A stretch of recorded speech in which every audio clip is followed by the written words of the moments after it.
नमस्कार, आप देख रहे हैं दैनिक साथी हरियाणा। भाजपा में घर वापसी के बाद रेवाड़ी के पूर्व विधायक रणधीर सिंह कापड़ीवास पूरी तरह से बदले नजर आ रहे हैं।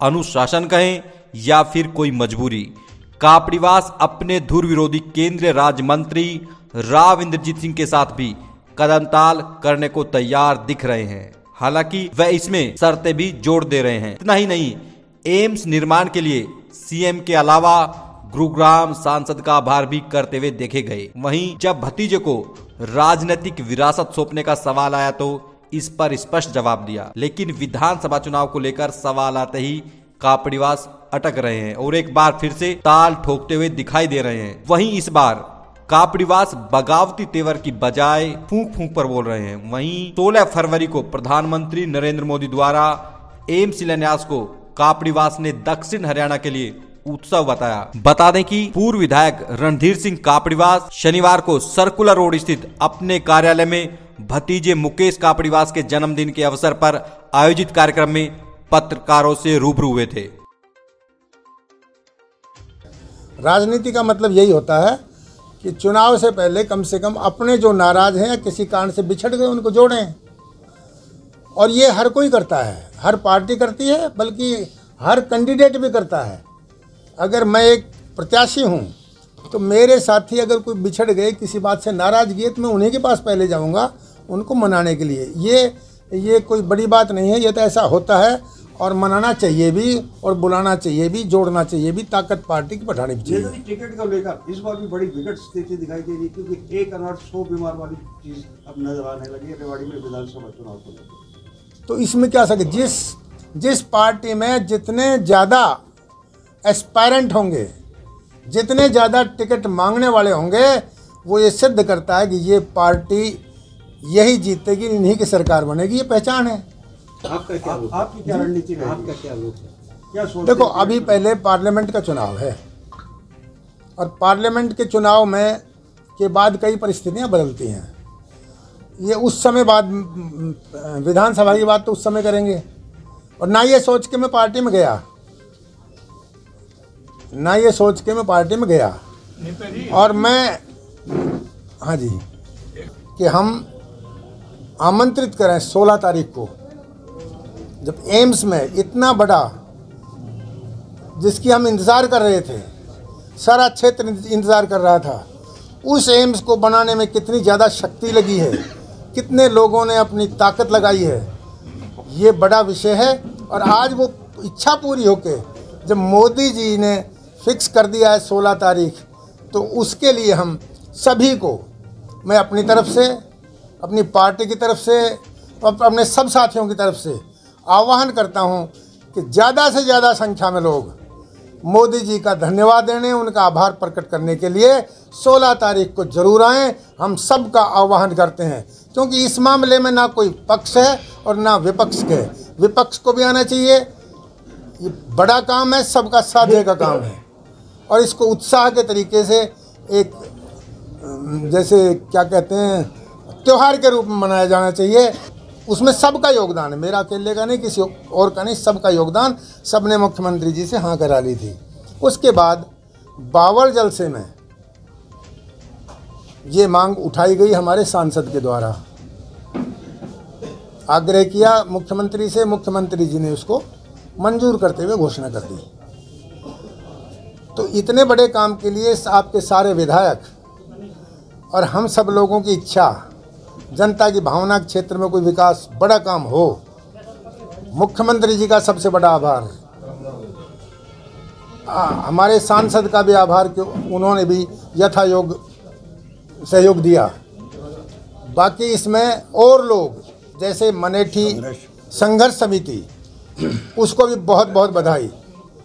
इतनी बधाई कि उन्होंने बहुत लंबे समय तक इसको जीवित रखा, जागृत रखा, इसकी मांग करते रहे, और उसकी पीड़ा मंत्रियों को, उसकी पीड़ा बड़े लोगों को, या जो ये कहते हैं श्रेय लेने के मेरे जैसे, उनको भी ये रहती, यार ये नहीं हुआ तो गड़बड़ हो जाएगी। तो मैंने तो ये भी सोचा है, बल्कि आज मैं डिक्लेयर भी करता हूँ कि संघर्ष समिति को हम 16 तारीख को, मोदी जी आ रहे हैं, संघर्ष समिति को 16 तारीख के बाद सबको उनसे मिल के और सम्मानित करेंगे इसी जगह। तो ये मेरे दिल की भावना है, क्योंकि वो ऐसे योद्धा हैं जिनका भी बहुत बड़ा योगदान है। और अकेली संघर्ष समिति को किसका योगदान है? जो लोग नहीं गए वहाँ, आंदोलन में भी नहीं गए, घर बैठे भी जो भावना रखते थे कि यार ये संघर्ष कर रहे हैं, ये तो बनना चाहिए, उन सब का योगदान है। इसलिए हम उनका स्वागत करेंगे। मेरी भूमिका रहेगी कि जो मोदी जी के कमल का निशान ले आएगा, मैं मोदी जी के कमल के निशान की पूरी मदद करूंगा जितनी मेरी शक्ति है। अयोध्या में पहले रामलला की प्राण प्रतिष्ठा मोदी जी के हाथ में जी, और अब रेवाड़ी में बहुत चर्चित एम्स उनके हाथों से शिलान्यास होना। नहीं लगता कि आने वाले चुनाव में ये प्रचार को लगातार धार देगा ये दोनों काम? ऐसा ये तो सारी जनता का, मैं पहले कह चुका हूँ, ये खुशी पक्ष की भी है और विपक्ष की भी है।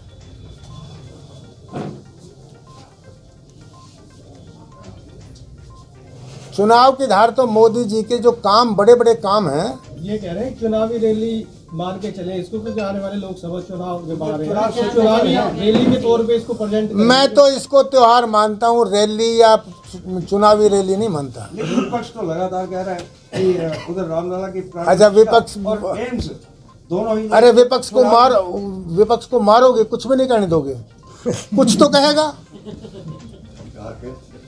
वो कहते हैं कि सिर्फ वोट बैंक की राजनीति के लिए ये दो बड़े काम किए गए। अरे बेचारी विपक्ष के पास वोट नहीं रही तो और क्या कहे, आप बताओ। चलो इंडिया गठबंधन पे बता दो क्या कह रहे हैं वो? कहाँ है गठबंधन? कहाँ है गठबंधन? कहाँ है? लेकिन वो तो कहते हैं कि 10 की 10 सीटें जीतेंगे हम। कहनी भी चाहिए कि कहेंगे नहीं तो और क्या करेंगे, कहेंगे वो। आप एक बार बताओ, क्या कांग्रेस ने ये नहीं कहा था कि हमारी मध्य प्रदेश में सरकार बन गई और राजस्थान में भी बनेगी और छत्तीसगढ़ में तो बन चुकी है? अब उनकी जबान क्यों बंद करना चाहते हो? चुनाव तक तो बोलने दो। सर मुद्दे की बात भाई नेताजी, ऐसा है 2019 में आपका टिकट जिसने कटवाया वो आज बीजेपी में है। अभी वही सारी सिचुएशन वही है, लेकिन लोकसभा के चुनाव पहले आप तो मदद कर देंगे, लेकिन विधानसभा में फिर आपके साथ जो 2019 में वही हो गया, तो आप क्या करेंगे? देखो, विधानसभा भी दूर है, मैं पहले कह चुका हूँ, विधानसभा के बारे में अभी टिप्पणी करना ठीक नहीं। तो क्या प्रधान जी ये माना जाए कि लोकसभा का चुनाव लड़ रहे हैं आप बीजेपी के टिकट पे? नहीं, बीजेपी किसको भी टिकट दे दे, किसको भी दे दे। मैं एक बात और कहूंगा बीच में, मैं एक बात और कहूंगा, मैं दावेदारी नहीं, मैं एक बात और कह रहा हूँ।